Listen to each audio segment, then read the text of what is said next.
Avant de plonger dans cette histoire incroyable, pensez à vous abonner à la chaîne et à activer la cloche. Ici, chaque récit a quelque chose à dire, et vous ne voudrez pas en manquer un seul. Au cœur de Lagos, l'une des villes les plus dynamiques et peuplées du Nigeria, un scandale venait d'éclater, secouant le pays et le monde entier. Samuel Whitman, un professeur blanc respecté pour ses recherches et son influence académique, était au centre d'une affaire inimaginable. 3 de ses étudiantes noires étaient enceintes, et tout affirmait que cela résultait d'une relation imposée par le pouvoir qu'il exerçait sur elles. Le choc ne venait pas seulement de la gravité des faits, mais aussi de l'injustice flagrante qui se cachait derrière. Comment un système censé protéger les étudiants avait-il pu laisser une telle situation se produire? La nouvelle a rapidement franchi les frontières du Nigeria, alimentée par les réseaux sociaux, et en quelques heures, le nom de Samuel Whitman était sur toutes les lèvres, mêlant indignation, colère et incompréhension. Alors que les étudiantes cherchaient du soutien et que les autorités commençaient à réagir, la société entière se demandait « jusqu'où un abus de pouvoir peut-il aller avant que justice soit faite ?» Cette affaire allait devenir plus qu'un simple scandale, elle allait exposer des failles profondes dans l'éducation, la morale et les dynamiques de pouvoir, tout en mettant en lumière le courage de celles qui avaient osé parler.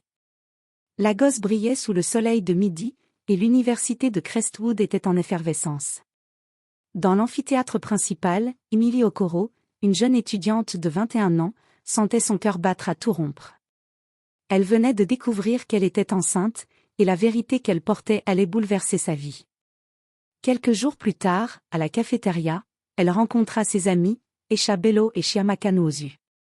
La conversation, d'abord anodine, prit rapidement une tournure dramatique. « Emily, tu es sérieuse ?» demanda Esha, les yeux écarquillés. « Oui, et je crois que ce n'est pas un accident. » répondit Emily, la voix tremblante. « Samuel Whitman, c'est lui. » Chiamaka, incrédule, secoua la tête. « Non, pas lui, il est notre professeur, il ne peut pas. » Mais quelques semaines plus tard, la vérité éclata, Chiamaka et Esha étaient également enceintes, et toutes désignaient le même homme.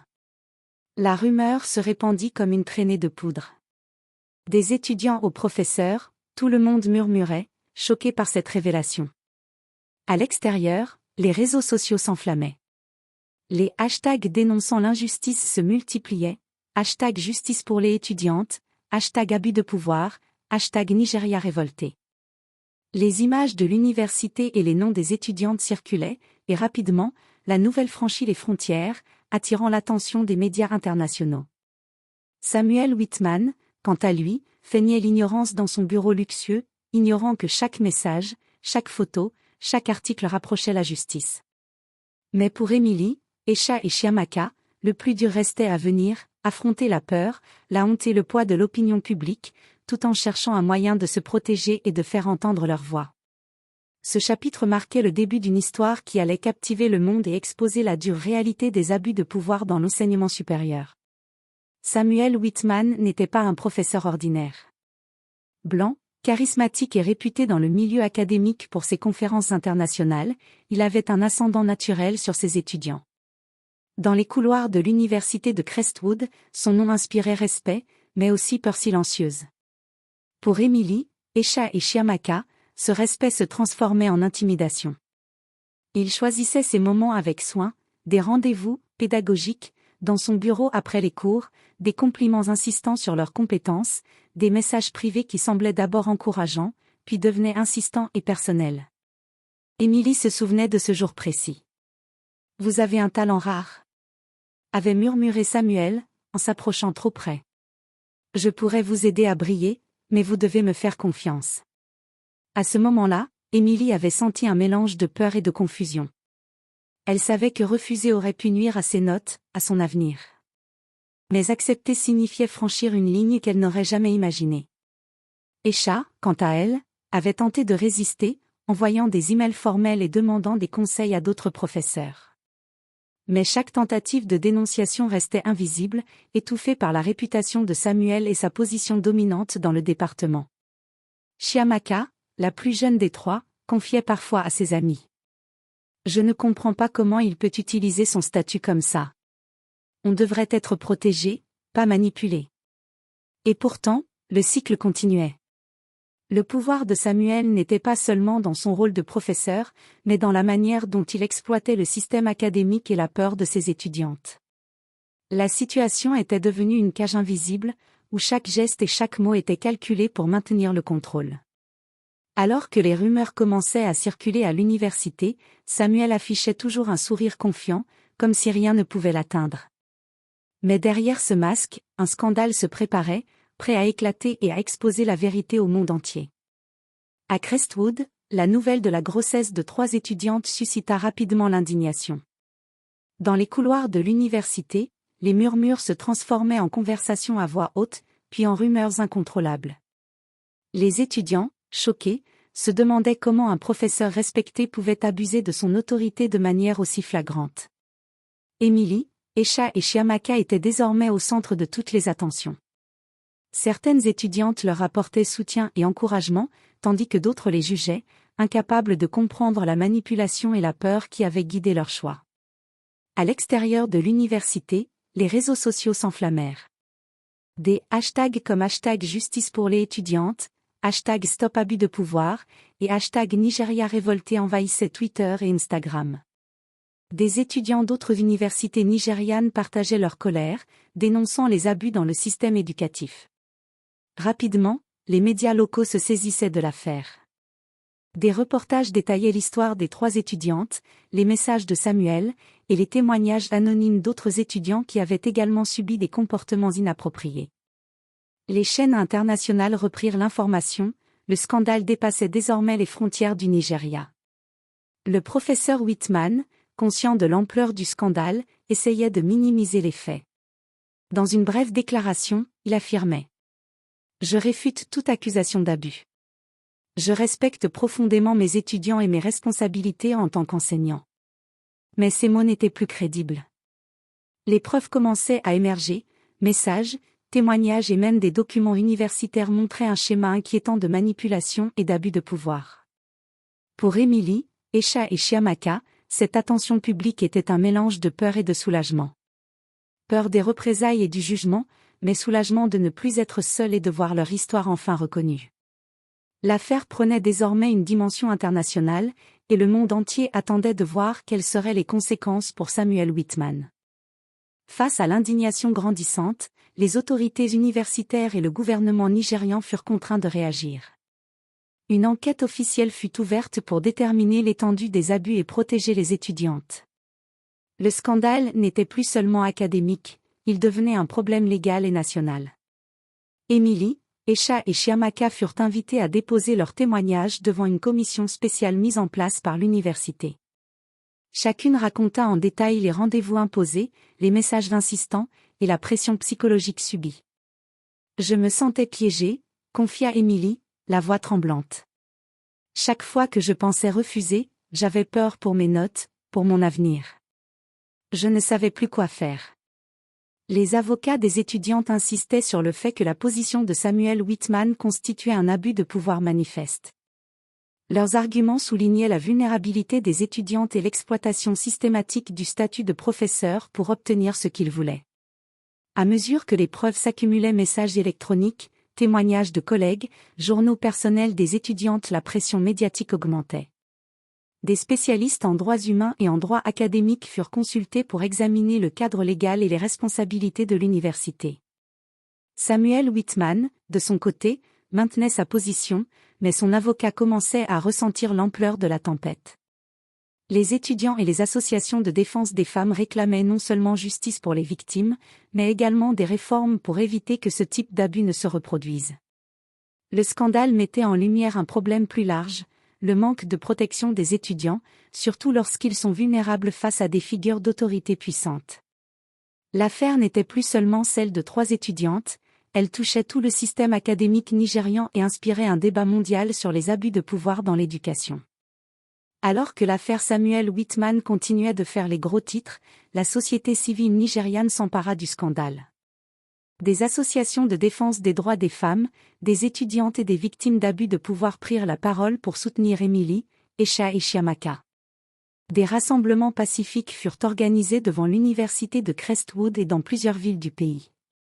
Les pancartes réclamaient justice, protégez nos étudiantes, stop aux abus de pouvoir, les victimes doivent être entendues. Les étudiantes, bien que nerveuses, participaient parfois aux manifestations, entourées de leurs alliés et de journalistes. Parmi les voix les plus influentes, le Dr Funke Adeyemi, militante pour les droits des femmes et professeure dans une autre université, déclara: Ce qui est arrivé à ces étudiantes n'est pas un incident isolé. C'est le symptôme d'un système qui laisse le pouvoir corrompre la morale et mettre en danger ceux qui sont vulnérables. Nous devons exiger que justice soit faite et que des protections sérieuses soient mises en place. Sur les réseaux sociaux, des campagnes de soutien se multipliaient. Des étudiants et des citoyens partageaient des histoires similaires, dénonçant les abus dans d'autres universités. Le hashtag Nigeria protège les étudiantes devint viral, et l'affaire atteignit des médias internationaux, qui soulignaient le courage des jeunes femmes à dénoncer la manipulation et l'intimidation. Emily, Esha et Chiamaka commencèrent à recevoir des lettres de soutien, des appels de femmes influentes et même des propositions d'aide juridique internationale. La peur initiale laissait peu à peu place à une force collective. Elles comprenaient qu'elles n'étaient plus seules et que leur combat pouvait inspirer un changement durable. Pour la première fois depuis le début de ce cauchemar, les 3 étudiantes ressentirent une lueur d'espoir. L'affaire n'était plus seulement une histoire personnelle de souffrance, elle devenait un symbole de résistance et de solidarité contre les abus de pouvoir. Alors que le scandale prenait de l'ampleur au Nigeria, il ne tarda pas à franchir les frontières. Les médias internationaux, des journaux américains aux chaînes européennes, relayèrent l'affaire Samuel Whitman, dénonçant l'exploitation des étudiantes et l'abus de pouvoir dans les universités. Des experts en droits humains et en éducation furent invités à commenter.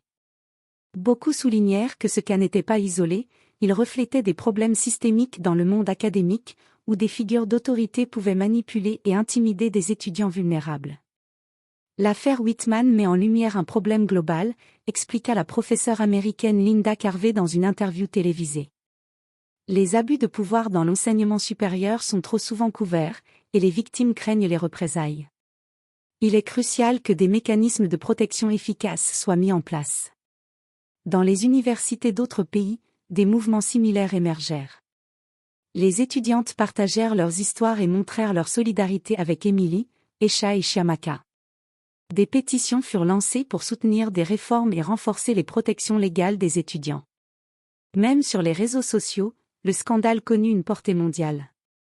Des célébrités et des influenceurs dénoncèrent les faits, amplifiant le message et mettant la pression sur les autorités nigérianes et sur l'université de Crestwood. Le hashtag Justice globale pour les étudiantes se propagea rapidement, et les discussions sur les abus de pouvoir et l'inégalité raciale dans l'éducation devinrent virales. Pour Samuel Whitman, la situation devenait intenable. Ce qui avait commencé comme une affaire interne à l'université se transformait en crise mondiale, mettant en jeu sa carrière, sa réputation et sa liberté. Les soutiens qu'il pensait avoir fondaient sous le poids de l'indignation publique et des enquêtes en cours. Pendant ce temps, Emily, Esha et Chiamaka prenaient conscience de leur impact, leur courage et leur volonté de parler avaient déclenché une discussion internationale sur les abus de pouvoir et les droits des étudiantes, faisant d'elles des symboles de résistance et d'espoir pour de nombreuses victimes à travers le monde. Sous la pression nationale et internationale, les jours de Samuel Whitman à l'université de Crestwood semblaient désormais compter. L'administration, autrefois silencieuse, se vit obligée de prendre des mesures concrètes pour protéger sa réputation et répondre à l'indignation générale. Le professeur fut immédiatement suspendu de ses fonctions, privé de tout accès aux étudiants et aux ressources de l'université. Une enquête interne approfondie fut lancée, accompagnée de poursuites judiciaires potentielles. Les avocats des étudiantes déposèrent des plaintes formelles, soulignant l'abus de pouvoir et l'exploitation de la vulnérabilité de jeunes étudiantes. À mesure que les preuves s'accumulaient, messages privés, témoignages détaillés et documents officiels, Samuel Whitman tenta de maintenir une façade de calme, mais son monde commençait à s'effondrer. Ses conférences furent annulées, ses recherches critiquées et ses anciens collègues le regardaient désormais avec méfiance. Dans les médias, chaque jour apportait son lot de nouvelles accusations et de révélations. Des experts soulignaient le danger des figures d'autorité non surveillées, et de nombreux universitaires internationaux appelaient à un renforcement des protections pour les étudiants. Emily, Esha et Chiamaka, bien que toujours traumatisées, observaient avec un mélange de soulagement et de satisfaction. Leur courage avait non seulement permis de révéler la vérité, mais il mettait également en lumière les failles du système éducatif et la nécessité de changements durables. Pour Samuel, les conséquences ne se limitaient pas à la perte de son emploi. Son nom était désormais associé à un scandale mondial, et sa crédibilité académique était irrémédiablement compromise. Le professeur, autrefois respecté, était devenu l'exemple de ce qui peut arriver lorsque le pouvoir est abusé et que l'injustice est exposée au grand jour. L'affaire Samuel Whitman ne se limita pas à une simple sanction individuelle. Elle devint un catalyseur pour des réformes profondes au sein de l'université de Crestwood, plus largement, dans le système éducatif nigérian. L'administration universitaire mit en place de nouvelles politiques pour protéger les étudiantes et encadrer les relations entre professeurs et étudiants. Des formations obligatoires sur l'éthique, le consentement et l'abus de pouvoir furent instaurées pour tout le personnel enseignant. Un bureau de soutien confidentiel fut créé pour permettre aux étudiants de signaler tout comportement inapproprié sans crainte de représailles. Emily, Esha et Chiamaka participèrent activement à ces réformes. Elles témoignèrent lors de séminaires et d'ateliers, partageant leur expérience pour sensibiliser les étudiants et le corps professoral aux dangers de l'abus de pouvoir. Leur courage servit de modèle et inspira de nombreuses autres victimes à se faire entendre. Dans les médias, l'affaire fut présentée non seulement comme un scandale, mais aussi comme un exemple de résistance et de transformation. Des articles et reportages soulignaient que, grâce à la détermination des étudiantes, des mesures concrètes avaient été prises pour protéger les générations futures. À Crestwood, l'ambiance changea progressivement. Les étudiants se sentaient plus en sécurité, et le corps professoral fut contraint de réfléchir à sa responsabilité morale et éthique. L'université devint un exemple pour d'autres institutions, montrant que le courage de quelques-uns pouvait déclencher un changement significatif. Pour Emily, Esha et Chiamaka, cette victoire n'effaçait pas totalement la douleur subie, mais elle leur donnait un sentiment de justice et de contribution positive. Leur expérience, douloureuse et traumatisante, se transformait en un moteur de changement pour protéger les autres et empêcher que de telles injustices ne se reproduisent. Après plusieurs mois de procédures, d'enquêtes et de témoignages, l'affaire Samuel Whitman atteignit son point culminant devant le tribunal de Lagos. L'opinion publique suivait chaque développement avec attention, et les médias internationaux étaient désormais omniprésents. Le professeur, assis dans la salle d'audience, affichait un calme apparent, mais derrière ses yeux se lisait la nervosité.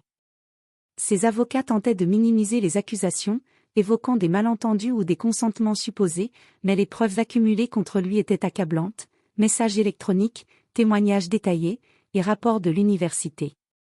Les étudiantes, courageuses, se présentèrent au tribunal. Emily prit la parole en premier. « J'avais peur, mais je ne voulais pas rester silencieuse. Ce que j'ai vécu n'est pas juste, et il est important que d'autres soient protégés à l'avenir. » Esha et Chiamaka suivirent, chacune partageant sa propre expérience, détaillant la manipulation et la pression subie. Le juge, attentif, nota la cohérence et la gravité des témoignages. Finalement, après des heures d'audience, le verdict tomba, Samuel Whitman fut reconnu coupable d'abus de pouvoir et de manipulation de ses étudiantes. Il fut condamné à des peines de prison et interdit d'enseigner dans tout établissement académique au Nigeria. La nouvelle fit le tour du monde. Les médias soulignèrent que, pour une fois, la justice avait prévalu face à un abus de pouvoir manifeste. Les étudiantes étaient désormais libres de poursuivre leur vie, tout en ayant contribué à un changement systémique. L'affaire servit également de leçon publique. Même les individus en position de pouvoir, réputés et respectés, ne sont pas au-dessus de la loi. Samuel Whitman, autrefois influent et arrogant, voyait sa réputation détruite, tandis que les 3 jeunes femmes devenaient des symboles de courage et de résilience face à l'injustice. L'affaire Samuel Whitman laissa une empreinte durable sur l'université de Crestwood, sur le Nigeria, et même au-delà des frontières.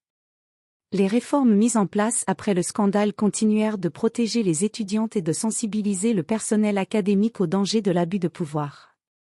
Emily, Esha et Chiamaka reprirent leur vie universitaire avec un mélange de sérénité et de fierté. Bien que les cicatrices émotionnelles demeuraient, elles savaient que leur courage avait provoqué un changement significatif. Elles étaient désormais reconnues non seulement comme des survivantes, mais comme des actrices de transformation sociale. Les médias continuèrent de relater l'affaire comme un exemple de justice et de résilience. Des conférences internationales invitèrent les étudiantes à partager leur expérience, et elles inspirèrent d'autres victimes à se lever et à se faire entendre. L'histoire avait dépassé le cadre de l'université pour devenir un symbole mondial contre les abus de pouvoir dans l'enseignement supérieur. Quant à Samuel Whitman, il fut effacé de l'histoire académique nigériane et condamné par la société. Sa chute dramatique servit d'avertissement: aucun statut, aucune réputation, aucun privilège ne protège contre la justice lorsque l'abus est exposé. À Crestwood, l'atmosphère changea profondément. Les étudiants se sentaient en sécurité, les professeurs réfléchissaient à leurs responsabilités, et une culture de respect et de vigilance s'installait peu à peu.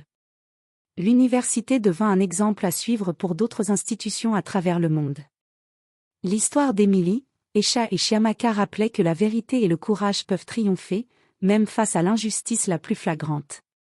Leur voix, d'abord hésitante et tremblante, résonnait désormais comme un appel mondial: protéger les vulnérables, dénoncer l'abus et croire en la justice. Et ainsi, ce scandale, qui aurait pu rester une tragédie individuelle, se transforma en une leçon universelle et un symbole de résilience et d'espoir pour des générations à venir.